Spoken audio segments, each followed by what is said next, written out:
नमस्कार दोस्तों, स्वागत है आपका हमारे YouTube चैनल पर, जहां पर हम बात करते हैं पैसे, निवेश और आपकी फाइनेंशियल आज़ादी की। तो आज हम एक ऐसे टॉपिक पर बात करने वाले हैं जिसे कि अधिकतर लोग नज़रअंदाज कर देते हैं, लेकिन जब मुसीबत आती है तो सबसे ज़्यादा ज़रूरत उसी की पड़ती है। मैं बात कर रहा हूँ इमरजेंसी फ़ंड की। तो यदि आप ये जानना चाहते हैं कि इमरजेंसी फ़ंड क्या होता है, ये क्यों ज़रूरी है और ये कैसे और कितनी अमाउंट का बनाना चाहिए, तो इस वीडियो के लास्ट तक ज़रूर बने रहिए। तो चलिए सबसे पहले बात करते हैं इमरजेंसी फंड क्या होता है। दोस्तों, इमरजेंसी फंड का मतलब है कि एक ऐसा फंड जो कि ओनली आपकी ज़रूरत के समय यानी कि आपकी मुसीबत के समय काम आए।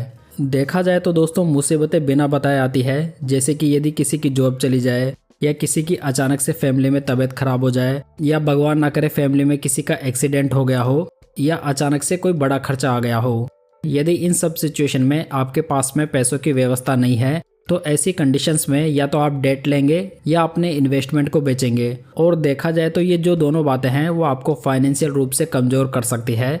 इसलिए ज़रूरी हो जाता है कि आपके पास में एक बैकअप फंड हो, वही इमरजेंसी फंड कहलाता है। नेक्स्ट बात करते हैं कि इमरजेंसी फंड की ज़रूरत क्यों है। अब आप ये सोच सकते हैं कि मेरे पास तो ऑलरेडी सेविंग है, मुझे इमरजेंसी फंड की क्या ज़रूरत है। तो दोस्तों, देखा जाए तो सेविंग्स और इमरजेंसी फंड में बहुत ज़्यादा फ़र्क होता है। सेविंग या इन्वेस्टमेंट हमें फाइनेंशियल रूप से सशक्त बनाने के लिए किया जाता है, जिसका कि एक लॉन्ग टर्म होराइजन होता है। लेकिन जो इमरजेंसी फंड है वो अचानक आए हुए खर्चों के लिए होता है। मान लीजिए कि मिस्टर राजेश है, जिसकी एक फैमिली है और उसकी एक अच्छी नौकरी भी है और उसकी ईएमआई चल रही है और वो हर महीने कुछ अमाउंट इन्वेस्टमेंट भी करता है। लेकिन अचानक से मिस्टर राजेश की नौकरी चली जाती है। अब यहाँ पर होगा क्या कि उसकी ईएमआई रुक जाएगी, घर का खर्चा कैसे चलेगा और उसके मेडिकल खर्चे कैसे चलेंगे, ये एक बड़ी समस्या हो जाएगी। लेकिन अगर यहाँ पर राजेश के पास में इमरजेंसी फंड होता तो वहाँ पर वो आराम से 3 से 6 महीने तक बिना किसी तनाव के जी सकता था और वहाँ पर नौकरी ढूंढकर अपनी रूटीन लाइफ को वापस से शुरू कर सकता था। तो देखा जाए तो ऐसी सिचुएशंस में इमरजेंसी फंड का रोल काफ़ी ज़्यादा बढ़ जाता है, जो कि एक फाइनेंशियल सुरक्षा कवच प्रोवाइड करता है, जो कि आपको मुसीबत के समय बहुत काम आता है। नेक्स्ट बात करते हैं कि इमरजेंसी फंड कितना होना चाहिए। आमतौर पर यदि फाइनेंशियल एक्सपर्ट्स की माने तो यहाँ पर आपके पास में कम से कम 6 महीने के खर्च के जितना इमरजेंसी फंड होना चाहिए। मतलब कि यदि आपके घर का हर महीने का खर्च 30,000 रुपये है तो वहाँ पर आपके पास में कम से कम 1,80,000 रुपये तक का इमरजेंसी फंड होना चाहिए। हालांकि कई एक्सपर्ट्स इसे 3 महीने के लिए भी सफिशिएंट मानते हैं, लेकिन ये प्योरली आपके ऊपर डिपेंड करता है कि आपकी जॉब कितनी रिस्की है। और यदि आपकी फैमिली बड़ी है या आपकी जॉब बहुत ज़्यादा रिस्की है तो यहाँ पर आपको 9 से 12 महीने तक का इमरजेंसी फंड रखना भी अच्छा माना जा सकता है। नेक्स्ट इम्पोर्टेंट सवाल ये आता है कि आखिर में इमरजेंसी फंड को कहाँ पर रखें। दोस्तों, इमरजेंसी फंड जो होता है वो ऐसी जगह रखना चाहिए जहाँ पर वो आसानी से हमारे काम आ सके। इसलिए इसे ऐसी जगह रखें जहाँ पर पैसा सेफ हो, लिक्विड हो, यानी कि तुरंत उसे निकाल सके, साथ में वहाँ पर आपको थोड़ा बहुत इंटरेस्ट भी मिलता रहे। तो यहाँ पर आप इमरजेंसी फंड को हाई इंटरेस्ट सेविंग अकाउंट में रख सकते हैं, लिक्विड म्यूचुअल फंड्स में पार्क कर सकते हैं या फिक्स डिपॉजिट में जमा कर सकते हैं। आपको मार्केट में कई ऐसे बैंक्स मिल जाएंगे जो कि आपको काफ़ी अच्छी एफडी इंटरेस्ट रेट भी प्रोवाइड कर रहे हैं। दोस्तों, आगे बढ़ने से पहले मैं आपको फिक्स डिपॉजिट के लिए एक बेहतरीन प्लेटफॉर्म स्टेबल मनी के बारे में बताना चाहूँगा। देखा जाए तो एफडी करवाने के लिए ये पता करना मुश्किल काम हो जाता है कि कौन सा बैंक हमें सबसे बढ़िया इंटरेस्ट रेट प्रोवाइड कर रहा है, क्योंकि देखा जाए तो बड़े बैंक्स आपको लो इंटरेस्ट रेट प्रोवाइड करते हैं, जबकि छोटे बैंक आपको अच्छी रेट पर एफडी बुक करवाने की फैसिलिटी दे देते हैं।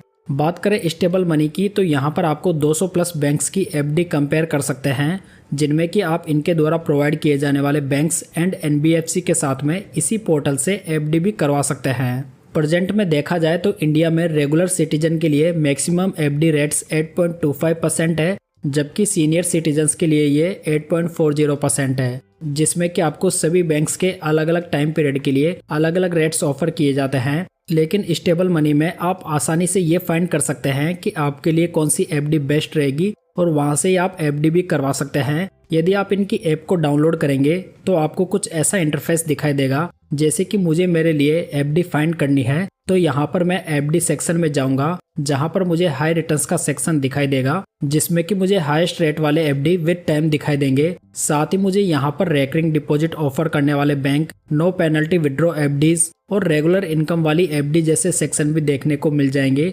जहां पर आप अपनी रिक्वायरमेंट के अकॉर्डिंग इसे सेलेक्ट कर सकते हैं। साथ ही यहां पर आपको नीचे फाइंड बेस्ट एफडी सेक्शन दिखाई देगा, जिसमें कि यहां पर मैं अपना टाइम पीरियड 3 साल से ज़्यादा लेता हूं और यहां पर मैं आई एम अंडर 60 करता हूं और यहां पर मेल सेलेक्ट कर लेता हूं। तो यहां पर मुझे अब स्टेबल मनी मेरे लिए टॉप 3 एफडी स्कीम्स बता देगा। साथ ही यदि आप यहां पर नीचे जाएंगे तो बैंक्स की एफडी रेट्स को भी कंपेयर कर सकते हैं। खास बात यह है दोस्तों कि स्टेबल मनी के साथ में किए गए प्रत्येक बैंक के एफडी पर आपको 5 लाख रुपए तक का इंश्योरेंस DICGC के द्वारा ऑफर किया जाता है, जो कि RBI की एक सब्सिडियरी है। ये इंश्योरेंस सेम आपको बैंक्स के जैसे प्रोवाइड किया जाता है। इनके अलावा दोस्तों स्टेबल मनी के साथ में आप अलग अलग बैंकों में बिना सेविंग अकाउंट ओपन करे मल्टीपल एफडीज को बुक कर सकते हैं, जिसमें कि आपका पैसा बैंक के साथ में ही रहेगा। मतलब कि स्टेबल मनी आपका पैसा अपने पास में डिपॉजिट नहीं रखता, बल्कि यहाँ पर स्टेबल मनी एक मीडिएटर की तरह काम करता है, जो कि आपको एक ही प्लेटफॉर्म पर मल्टीपल एफडी करवाने की फैसिलिटी देता है।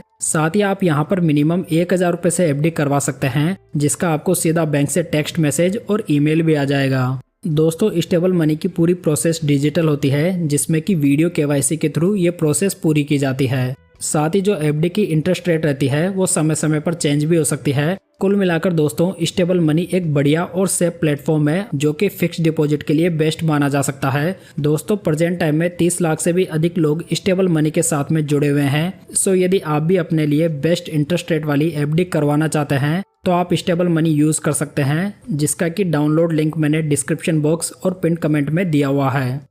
चलिए दोस्तों अब बात करते हैं कि इमरजेंसी फंड कैसे बनाएं। मान लेते हैं कि किसी को 1.5 लाख रुपए का इमरजेंसी फंड चाहिए, लेकिन उसके पास में इतने पैसे अभी प्रेजेंट टाइम में नहीं है। तो यहाँ पर चिंता की कोई बात नहीं है। इसमें आप थोड़ा थोड़ा अमाउंट करके हर महीने इसे बना सकते हैं। हालांकि इसमें थोड़ा टाइम जरूर लगेगा, लेकिन ये कुछ समय बाद में जरूर बन जाएगा। जैसे कि आप हर महीने 5000 रुपये बचाना शुरू कर सकते हैं, या फिर इसमें कोई बोनस, टैक्स रिफंड या आपको कोई अदर इनकम मिली है तो वो भी आप इसमें ऐड करके इसे इंक्रीज कर सकते हैं। नेक्स्ट बात करते हैं दोस्तों कि इमरजेंसी फंड बनाते समय किन किन बातों को ध्यान में रखना आवश्यक है। तो सबसे पहला पॉइंट यह है कि इमरजेंसी फंड को बिना बात कभी भी खर्च मत कीजिए। जब आपको एक्चुअल इमरजेंसी हो तभी आपको इसे यूज़ करने के बारे में देखना चाहिए। साथ में आपको इमरजेंसी फंड से इन्वेस्ट या शॉपिंग करने का प्लान नहीं करना चाहिए। इसके अलावा आप हर साल अपने खर्चों के हिसाब से अपने इमरजेंसी फंड को रिव्यू भी करते रहिए। साथ ही साथ शादी, बच्चे या मेडिकल खर्च होने पर जैसे कोई बड़े बदलाव आते हैं तो यहाँ पर आप अपने इमरजेंसी फंड को बढ़ाने के बारे में भी सोच सकते हैं। साथ ही आपको इमरजेंसी फंड को एक अलग अकाउंट में रखना चाहिए, जिससे कि आपसे गलती से भी इस्तेमाल ना हो जाए। साथ ही आपको इमरजेंसी फंड को कभी भी स्टॉक मार्केट में या म्यूचुअल फंड में इन्वेस्ट नहीं करना चाहिए, क्योंकि वहाँ पर रिस्क बहुत ज़्यादा होती है। मतलब कि आपको अपना इमरजेंसी फंड और इन्वेस्टमेंट अलग रखना चाहिए। अब बात करते हैं कि यदि आपने इमरजेंसी फंड बना लिया है तो उसके बाद में क्या करें। तो दोस्तों यदि आप इमरजेंसी फंड बना लेते हैं तो ये आपकी फर्स्ट प्रोसेस होती है। उसके बाद में आप म्यूचुअल फंड्स, स्टॉक मार्केट या अदर इन्वेस्टमेंट ऑप्शंस में अपना निवेश करने के बारे में देख सकते हैं, जहां पर आपने पहली स्टेप के अंतर्गत अपना इमरजेंसी फंड क्रिएट कर लिया है। कहने का मतलब यह है कि इमरजेंसी फंड आपका पहला कदम होना चाहिए, न कि आखिरी। तो दोस्तों इस वीडियो में हमने जाना कि इमरजेंसी फंड क्या होता है, ये क्यों ज़रूरी है, ये कितना होना चाहिए और इसे कहाँ रखना चाहिए। तो दोस्तों उम्मीद करता हूँ कि ये जानकारी आपको पसंद आई होगी। यदि आप स्टेबल मनी के साथ में अपनी एफडी करवाना चाहते हैं तो इसका लिंक मैंने डिस्क्रिप्शन बॉक्स और पिन कमेंट में दिया हुआ है, जहाँ से आप इसे डाउनलोड कर सकते हैं। तो दोस्तों वीडियो को लाइक, कमेंट और शेयर जरूर कीजिएगा। साथ ही इस चैनल को सब्सक्राइब जरूर कर लीजिएगा। तो चलिए दोस्तों फिर मिलते हैं किसी नई जानकारी के साथ।